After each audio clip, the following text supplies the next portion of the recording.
So you've decided you want to play the piano. You've had a few lessons, you've learned a few things, but you're starting to wonder, what are the different elements that I need to put together to really make progress at the piano? Let's get into it. The first thing I want you to be doing at the piano, especially if you're fairly new to playing, is making sure that you're able to find everything on the piano really automatically. You're spending time getting familiar with the keys, making sure that you're able to jump around wherever you need to be more or less automatically, so that you don't have to stop and think, where is A, where is E? You know which note you need and you're able to go right to it without thinking. In the early phases of playing, there are a few different ways you can approach this. You can really consciously be quizzing yourself on the different keys on the piano, whether you just say a random letter and then you find the note on the piano, or you make flashcards, and as you go through your pile of flashcards, you're seeing how quickly you can find every single note. So you say A, there's your A. You say E, there's your E, and so on. That you don't have to think about it. You recognize the notes as quickly as you would recognize letters on a page. That step I would really reserve just for the early phases of learning. It's not the most exciting thing to do, and once you've got a basic hang of where everything is, you're not going to lose that skill, because you're always going to be playing pieces, you're always going to be looking for your starting notes, and you're always going to be finding your way around. That will kind of take care of itself. However, there are a few ways we can make sure that we're keeping this really fresh.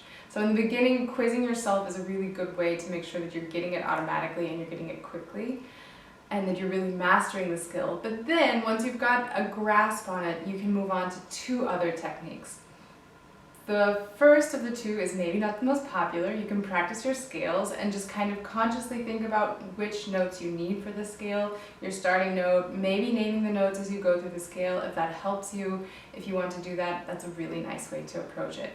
Another way that's maybe a little bit more fun is an improvisation that I'm going to show you now. And that's just going to walk you really gradually through every single note on the piano, but it sounds really nice and it's really enjoyable to play. So let's give that a try. If you've worked through my 14-day challenge, you've seen this before, you know this already. It's just a really great exercise for getting comfortable at the piano.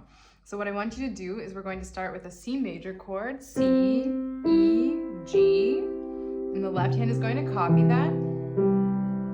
And then the right hand is going to slide down to an A minor chord, A, C, E, and the left hand copies that.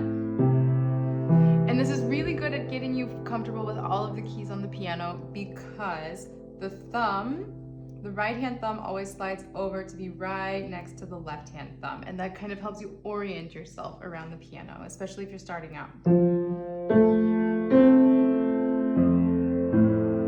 And then we slide up to G major, so everything just slides over one, up one to the right, G, B, D, left hand copies, and then you jump back to C and you go in circles. You can do this as often as you want. You can start to add in variations. But you can also just leave it as it is. And if you're still getting used to playing the keys on the piano and naming them, you can also name them as you go through. So C, E, G, C, E, G, A, C, E, A, C, E, F, A, C, F, A, C, G, B, D, G, B, D. And that covers every single key that you need on the piano. If you want to get used to playing in different spots on the piano, you can jump higher, you can jump lower, you can do whatever you want. This is your improvisation. It's called an improvisation. That means you're free to tweak things and make things however you want them to be. The second skill I want you to be working on consistently is improving your reading skills. This means that on a regular basis, best case scenario daily, you are reading new music that you've never played before. It doesn't have to be, in fact it shouldn't be something really earth-shattering. It should just be simple, straightforward, not too crazy rhythms in the beginning, just very well-structured materials. There are a lot of different series that you can use that go from really very beginning reading skills and advanced to very advanced. I would recommend checking those out. The next video that I'm going to be releasing is also a video on the basics of reading music, and I will have a workbook available for you that you can just print out and work through day by day for several days that will help you jumpstart this process as well. If you're watching this video anytime after January 22nd, 2024, there will be a link in the description below so that you can check out those materials and that video as well if you're interested. The third thing that you really need to be working on, and it's maybe not the most traditional approach to piano playing, but I think it's extremely important, is playing by ear. If you start this when you're already in an advanced stage and you're trying to play things by ear, it's going to be extremely frustrating. The opposite is also true. If you try to start reading for music after only playing by ear for years and years, it's extremely frustrating. But you're probably watching this video because you're a beginner, because it's right there in the title. And if that's the case, you can really take advantage of this now and build in both of these skills, reading and playing by ear, early on, and they're going to develop simultaneously, and you're just going to have such a strong foundation that you can fall back on anytime you're learning a piece. You have the pros and cons of each style of learning, you have both abilities, and it's just one more tool that you've got in your toolbox. How can you practice that on a regular basis? I would suggest making a list of at least 10 to 20 songs or pieces, whatever the case may be, that you know really well. You know them backwards and forwards, inside out, and you really have the melodies in your ear. And then just sit down with one hand, probably for starters, and just try to pick out the melody on the piano. If you can't quite get it to work out, try starting on another note. Sometimes that will help you work things out. If you're playing mostly on white keys for starters, try starting on C, and if you can't figure out how to make it work starting on C, go ahead and move to G and try starting there, because those are kind of the most common starting notes if we're playing in C major. If you're interested in more information on this and how to approach learning by ear, and maybe a list of songs that you can pull from to help you learn this systematically, let me know in the comments below, and I'll start working on some new materials to be released soon. The fourth skill I want you to be working on intentionally and consistently in the beginning of your piano journey and throughout your piano journey is developing your sense of rhythm. I know it's not the most popular topic. I know it's a topic that a lot of students worry about. I hear from so many people that they're concerned about not having a sense of rhythm. This is just not a thing. What often gets confused is the difference between having a sense of rhythm, which I firmly believe every single person on the entire planet has. Rhythm is in our bodies. Our heartbeat has a rhythm, our breathing has a rhythm, our walking has a rhythm. Everyone on the planet Earth has a sense of rhythm. The other thing is being able to take symbols on a page that are honestly a little bit random and not always easy to follow, and turning those symbols into the rhythm that you need to be playing on the piano while you're playing the right notes, while you're working out your fingering, while you're working out the coordination. And that's a very different thing.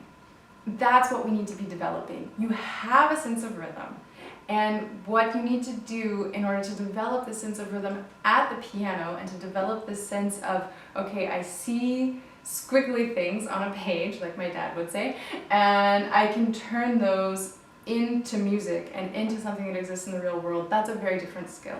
And that's why you're going to approach it intentionally from day one, right? So how do we do this?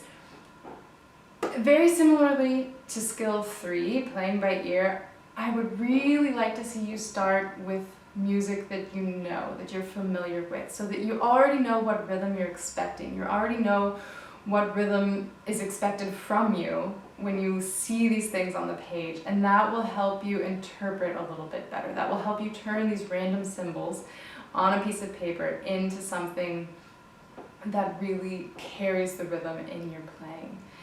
And again, this is something that you should work on systematically. You can do this by learning pieces that you're somewhat familiar with, and then always don't worry too much about, this is going to sound very contradictory, When you're starting with the notes, don't worry too much about the rhythm, because when you're a beginner pianist, there are so many things to think about. There are so many things to consider and to do all at once, and it's extremely overwhelming. So when you're first reading through the notes, don't worry about the rhythm, but then, as soon as possible, stop. You don't even have to do it while you're playing the notes. Just stop and count through the rhythm. Clap through the rhythm is really helpful. And you won't necessarily have to do it a lot if you do it intentionally. Just, you learn the notes of the piece, you go through the rhythm a couple of times clapping and counting, and then you try to keep counting while you're playing. You go slow and you keep counting, and it's just rinse and repeat, rinse and repeat, rinse and repeat. And I want you to do that with every single piece that you learn for at least the first year that you're playing piano. Because if you do that, you will have such a strong sense of rhythm at the piano. You already have a sense of rhythm. Every human being on planet Earth has a sense of rhythm. But it's this intentionality of learning to interpret the symbols and turning those symbols into something that exists in the oral world, exists as something that we can actually hear and something that we can feel with our bodies. That's what you need to do. Don't underestimate it. I'm going to step off my soapbox in just a second, but one more thing is I did not listen to my teachers when I was younger, when they told me to count. I still remember very clearly being in my piano lesson when I was a probably 4th or 5th grader, and my piano teacher said, you have to count, you have to count. And I was so embarrassed. I didn't want to count it out loud in front of anybody while I was playing the piano. I was horrified at the idea, so I didn't do it.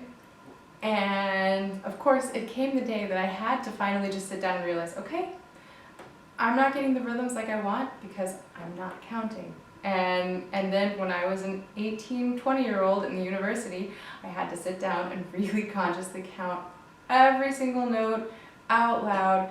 And you can save yourself that pain and suffering and humbling moments if you just build it in from the very beginning. If you build it in from the beginning, you never have to worry about it again. You've already internalized all of these things, and you're going to be able to apply it to any piece of music that you ever learn. Last but not least, the 5th skill I want you to be practicing on a regular basis as a beginner pianist is honing your technique. Or if you want to kind of lump a few more things together, honing your technique and your coordination, because they kind of go hand in hand. What do I mean by technique? Technique at the piano really just boils down to, you know what to do with your body to get the sound that you want to come out of the piano. That's a tall order, right? There's so much that we have to do at the piano, and there are so many different sounds that are possible, and how do I know exactly which one I want, and how do I know exactly how to get it out of the piano? Don't get overwhelmed. We're going step by step here, and of course this is something that you're going to learn over time. You're going to build this up gradually. It's just like learning a language. You don't wake up one day and say, okay, now I speak German, and you speak fluent German. That's not how it works. You go bit by bit, and you develop your understanding of the language, and you start to refine the skills that you've developed. On the one hand, it's a never-ending process, but that's also somehow a good thing, because that means you don't have to do it all at once. It's not you have to sit down at the piano and boom, you do it. It's something that you're saying, okay, this is something that I'm going to work on day in and day out, so that I can every single day feel more at home at the piano, feel more comfortable at the piano. So how do you develop technique? How do you practice that? We've already said, okay, that's a lifelong journey. That's something that we're always going to be working on, always striving towards. What do? I'm a fan of scales. Everyone who has seen more than, I think, 1 or 2 videos on my channel knows I'm a big fan of scales. They're simple, they're straightforward, but they're actually highly complex, and they're the building block for so many things that we need to be able to do at the piano. And so they're preparing you for a variety of technical skills, and you can also use them to train rhythm. You can also use them to train your ear and getting used to what it sounds like to play in a certain key. And there are a lot of pros to learning scales. On top of that, there are specialized technique books that are designed to kind of walk you step by step through different skills at the piano. I have an entire tutorial with, I think, 20 or 25 different exercises for improving your coordination, your hands together. I'll link to that below. You can watch through that video and see if there's anything you can take away from that. And then the final thing is just to stay curious. Is whenever you start a new piece and you find that you're struggling with something, try to see if there's a technical element in the piece that's tripping you up a little bit. Like, why do I keep having trouble at this spot? What's going on with my hands or my arms, or what can I do differently with my hands or my fingerings or my arms or how I'm sitting? And just ask questions. Always stay curious, ask questions, and that will help you so much along your piano journey. These 5 skills are an excellent jumping off point as a pianist. They're things that you'll be able to use along your entire learning journey, and they're skills that if you build them in early on, you're going to have an extremely solid foundation. There are a lot of things that you're not going to have to worry about because you've done your due diligence and you've approached these essential elements before you've gotten too far, before you've jumped into the deep end. And if you're watching this after you've jumped into the deep end, that's okay. There's always time to go back and pick up these skills and to brush up different elements and just approach it in the same way. Decide to sit down systematically and incorporate each of these 5 skills into your regular practice routine. You don't have to do every single thing every single day, but if you approach this systematically, then you're going to find that you're really rounding off and polishing your piano skills. If you have any questions, as always, let me know in the comments below. If you enjoyed this video, please do give it a like and subscribe, and maybe share it with another pianist who might be interested in learning a few important skills along the way. Until next time, happy practicing.